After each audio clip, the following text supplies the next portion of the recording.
Peringatan, stop judi online. Jangan mau dibodohin judi online ya, karena jika kamu main, yang menang akan selalu bandar, dan yang kalah adalah kamu. Have you seen the glory of my knees lately? Di bulan Februari, hasil riset dari Pew Research Center menjelaskan bahwa masalah ekonomi masih jadi masalah utama warga Amerika. Dengan masalah inflasi harga, keterjangkauan perawatan kesehatan, dan defisit anggaran federal menjadi masalah utama yang dihadapi negara. Perang dagang dengan China sendiri menambah masalah yang membuat harga-harga menjadi kian mahal di Amerika Serikat. Dan inilah alasan kenapa Presiden Trump melakukan banyak upaya kontroversial akhir-akhir ini untuk menyelamatkan ekonomi Amerika, termasuk beralih untuk mendukung Rusia dan meminta Ukraina membayar hutang atas dana yang telah Amerika Serikat berikan selama konflik Rusia-Ukraina terjadi 3 tahun ke belakang. Dan sebagai bayarannya, Amerika Serikat meminta sumber mineral tanah dari Ukraina. Ini jelas mirip seperti strategi penjajahan modern kan? Tapi ya, prinsip Trump memang begitu. America first atau Amerika yang didahulukan. Lantas sebenarnya, seperti apakah kondisi ekonomi Amerika Serikat saat ini yang membuat Trump benar-benar melakukan banyak cara untuk mendapatkan uang? Benarkah ekonomi Amerika Serikat dalam ancaman, terkhusus dari China? Kita akan ulas hal itu dalam video berikut ini. The downfall of the US economy influenced Trump's actions. They demand the most from me. They demand the most from me. They demand the most from me.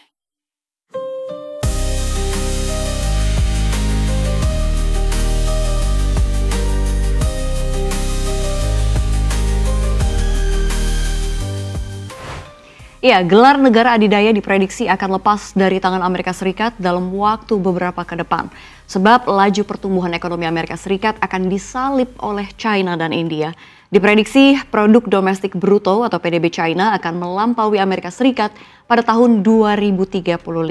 Sementara PDB India baru akan melampaui Amerika Serikat pada tahun 2075.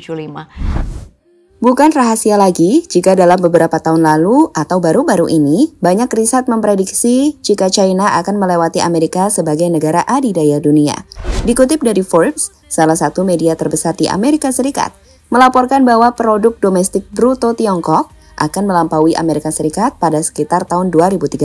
Di sini China jelas jadi musuh besar Amerika. Jika melihat data terbaru dari World Matter, GDP Amerika memang masih jadi yang nomor 1, tapi secara nominal China tak terlalu jauh tertinggal. Dengan pertumbuhan GDP China ada di angka 5,25% atau hampir 2 kali lipat dari Amerika Serikat yang hanya ada di angka 2,89%. Nah, melihat hal ini, Amerika yang nggak mau dilewati China melakukan banyak upaya dengan salah satunya melakukan perang dagang tarif, di mana baru-baru ini perang dagang kembali terjadi saat China membalas tarif 10% tambahan yang diberlakukan Amerika Serikat pada produk-produk China yang masuk ke Amerika.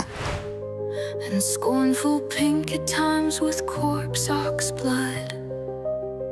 I cannot prove.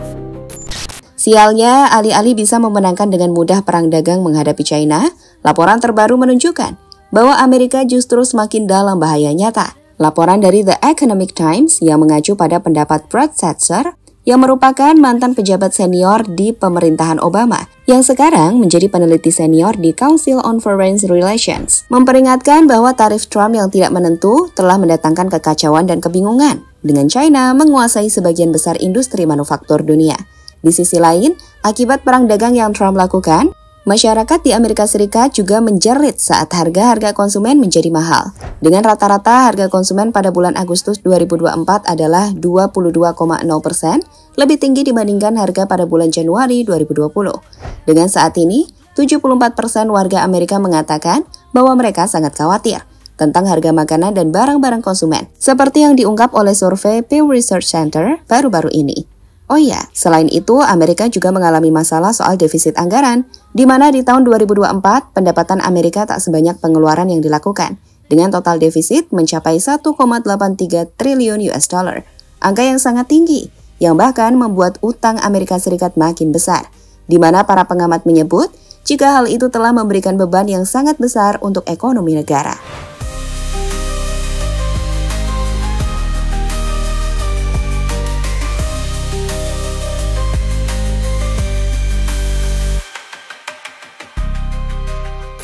Pukulan dari China untuk Amerika Serikat rampok Ukraina.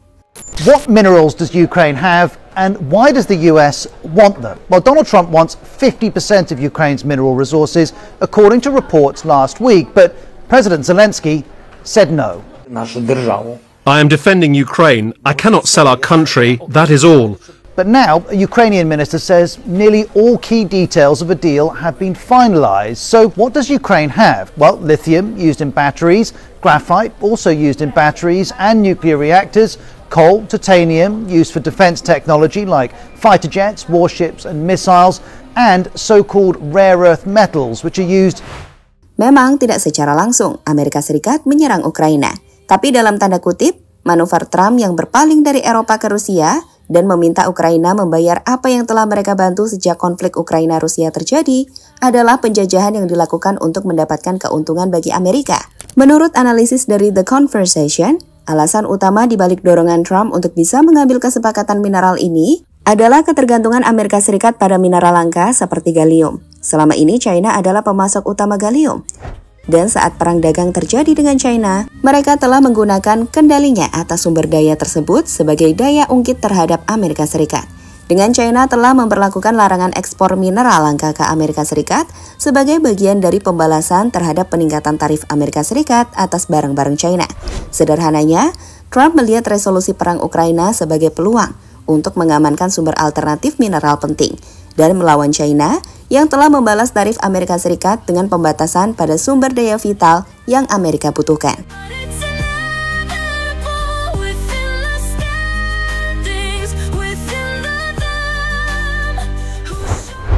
So, dalam hal ini, alih-alih bersikap sebagai pahlawan perdamaian, Ukraina jelas dimanfaatkan Trump untuk kepentingan Amerika. Dan tahu bahwa inilah wajah Trump sebenarnya saat coba menolong ekonomi Amerika dari keambrukan. Seperti beberapa komentar berikut ini.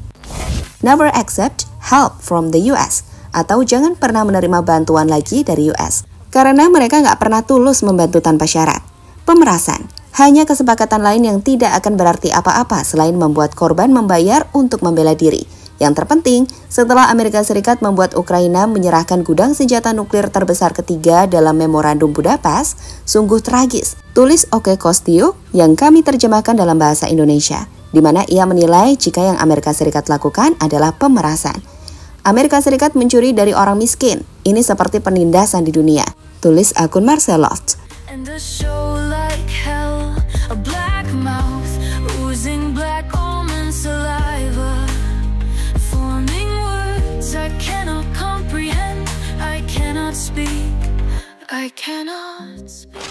Amerika ganggu hubungan Rusia-China, Xi Jinping melawan. Melihat manuver Amerika yang baru-baru ini mendekatkan diri ke Rusia, Presiden China yakni Xi Jinping dilaporkan langsung menghubungi Putin. Menurut laporan dari US News, Xi Jinping mengonfirmasi jika Amerika Serikat merupakan pihak ketiga, tak akan bisa menghancurkan persaudaraan dan aliansi China-Rusia yang telah lama dibentuk dan memiliki komitmen jangka panjang. Xi Jinping mengatakan, hubungan Tiongkok-Rusia memiliki kekuatan pendorong internal yang kuat dan nilai strategis yang unik, dan tidak ditunjukkan kepada atau dipengaruhi oleh pihak ketiga manapun.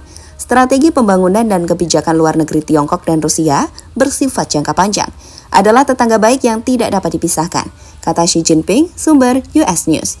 Dalam beberapa tahun terakhir, Xi Jinping telah mengatakan kepada Putin bahwa keduanya memiliki peluang untuk mendorong perubahan yang belum pernah terjadi di dunia selama 1 abad, yang oleh banyak analis dianggap sebagai upaya untuk menantang tatanan global yang dipimpin Amerika Serikat. Maksudnya, China punya ambisi besar menggulingkan Amerika sebagai negara adidaya, dan peluang itu semakin dekat dengan kondisi ekonomi Amerika yang dalam bahaya, yang saat ini diupayakan Trump untuk membaik. Efisiensi besar-besaran dilakukan Trump, dan terbaru, manuver-manuver besar Amerika lakukan yang memicu kontroversi.